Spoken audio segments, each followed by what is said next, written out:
দিল্লির প্রধানমন্ত্রীর কার্যালয়ে তখন রাত। মোদি টেবিলের উপর রাখা ফাইলটা এক ঝটকায় বন্ধ করলেন। চোখে এক অদ্ভুত শীতলতা।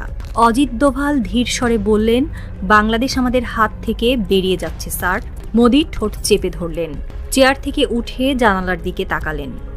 বাইরের দিল্লির আকাশ কালো, যেন এক নতুন ঝড়ের অপেক্ষায়। আমাদের কিছু করতে হবে দোভাল। চীনের ছায়া ঢাকার রাস্তায় পড়ার আগেই। স্বপ্ন দেখছিলেন জামশেদ হাসান। শুক্রবার দেরি করে ঘুম থেকে ওঠার পর স্বপ্নটা ভেবে হাসলেন। একটা বড় টেলিভিশন চ্যানেলের ডিজিটাল টিমের হেড তিনি। আগের দিন অফিসে একটা কন্টেন্ট দেখার ফলই হয়তো মোদি আর দোভালের স্বপ্নে আসা।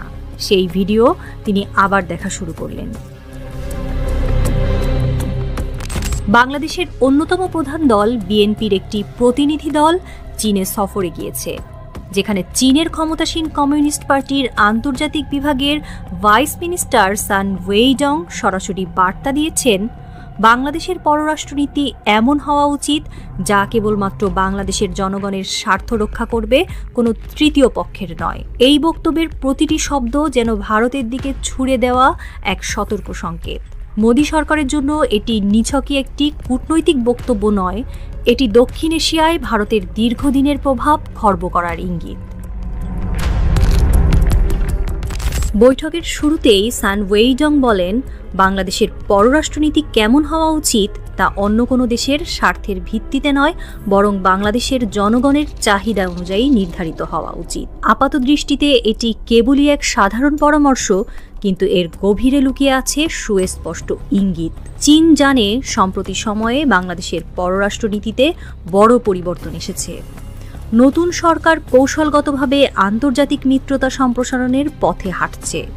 সেই প্রসঙ্গ টেনে সান ওয়েইডং বলেন, প্রত্যেক দেশকে এমন বন্ধু দরকার যাদের উপর তারা সর্বাধিক আস্থা রাখতে পারে। এবং স্পষ্টতই চীন বাংলাদেশকে বোঝাতে চাইছে যে তাদের চেয়ে ভালো বন্ধু আর কেউ হতে পারে না। কিন্তু এই বন্ধুত্বের দাম কি? চীনের এই বার্তাকে বিশেষজ্ঞরা ভারতের জন্য একটি পরোক্ষ চ্যালেঞ্জ হিসেবেই দেখেছেন। কারণ বৈঠকে সান ওয়েইডং বিশেষভাবে উল্লেখ করেছেন যে বাংলাদেশ যেন কোনো দেশের স্বার্থ রক্ষার জন্য নিজের পররাষ্ট্রনীতি নির্ধারণ না করে। আর এ বক্তব্য যে ভারতের উদ্দেশ্যেই ছিল তা বুঝতে বিশেষজ্ঞ হতে হয় না। চীনের এই আহ্বান বাংলাদেশকে এক জটিল কূটনৈতিক সমীকরণের সামনে দাঁড় করিয়েছে। বাংলাদেশ এমন এক ভৌগোলিক অবস্থানে রয়েছে যেখানে ভারত, চীন, আমেরিকা সবারই রয়েছে নিজস্ব স্বার্থ। বঙ্গোপসাগরই কেবল বাংলাদেশের জন্য গুরুত্বপূর্ণ নয়, এটি বিশ্ব বাণিজ্যের অন্যতম প্রবেশদ্বারও বটে। বিশেষ করে চীনের জন্য এই অঞ্চল কৌশলগতভাবে অত্যন্ত গুরুত্বপূর্ণ। বৈঠকে সান ওয়েইডং বলেন, আপনারা এমন প্রতিবেশী চান যারা স্থিতিশীল, শান্তিপূর্ণ সহাবস্থানকে গুরুত্ব দেয় এবং উন্নয়নের সুযোগ ভাগ করে নেয়, কিন্তু অন্যের অভ্যন্তরীণ বিষয়ে হস্তক্ষেপ করে না। বিশ্লেষকরা বলছেন, চীন ও বাংলাদেশের এই বৈঠক ভারতের জন্য একটি স্পষ্ট বার্তা বহন করে।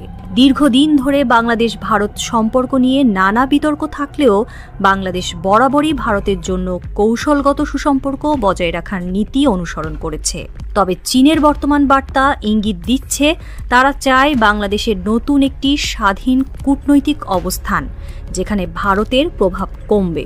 এর আগে ভারত বাংলাদেশ সম্পর্কের ক্ষেত্রে বাণিজ্যিক ও অর্থনৈতিক নির্ভরশীলতার বিষয়টি গুরুত্বপূর্ণ ছিল, কিন্তু চীন এখন বাংলাদেশের জন্য এক নতুন বিকল্প হয়ে উঠতে চাইছে। তারা বলছে, আমরা বাংলাদেশের মেডিকেল সেক্টরে সহায়তা দিতে পারি, আমাদের প্রযুক্তিগত দক্ষতা ভাগ করে নিতে পারি, যাতে আপনাদের অন্য কোথাও নির্ভর করতে না হয়। এ কথার গভীরতা বোঝা সহজ।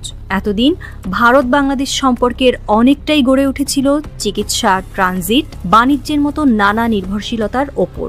কিন্তু চীন যদি এসব ক্ষেত্রে বাংলাদেশকে পর্যাপ্ত বিকল্প সুবিধা দিতে পারে, তাহলে ভারতের প্রভাব যে কমবে তা বলার অপেক্ষা রাখে না।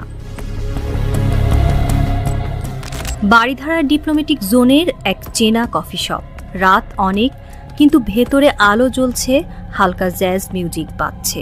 জানালার পাশে বসে আছেন দুজন, একজন সিনিয়র সাংবাদিক, অন্যজন রাজনৈতিক বিশ্লেষক। তাদের সামনে কফির কাপে ধোঁয়া উঠছে, কিন্তু কথাগুলো যেন আরো গাঢ়, আরো ঘন হয়ে বাতাসে মিশে যাচ্ছে। শুনলেন, চীন বলে দিল বাংলাদেশ যেন কারো স্বার্থে সিদ্ধান্ত না নেয়। বোঝেন কি ইঙ্গিত? অন্যজন হালকা হেসে কফির কাপে চুমুক দিলেন। ইঙ্গিত বোঝার জন্য খুব বুদ্ধিমান হওয়ার দরকার নেই। ভারত জানে চীন শুধু কথার খেলা খেলছে না, তারা ছক কষছে। কোণের টেবিলে বসে থাকা একজন আন্ডারকভার চীনা এজেন্ট তাদের কথা শুনছিল। সে কিছু বলল না, শুধু আনমনে মুঠোফোনের স্ক্রিনে তাকিয়ে রইল। সেখানে চীনা কর্মকর্তা সান ওয়েইডং এর মন্তব্য ভাসছে, নতুন বাংলাদেশ।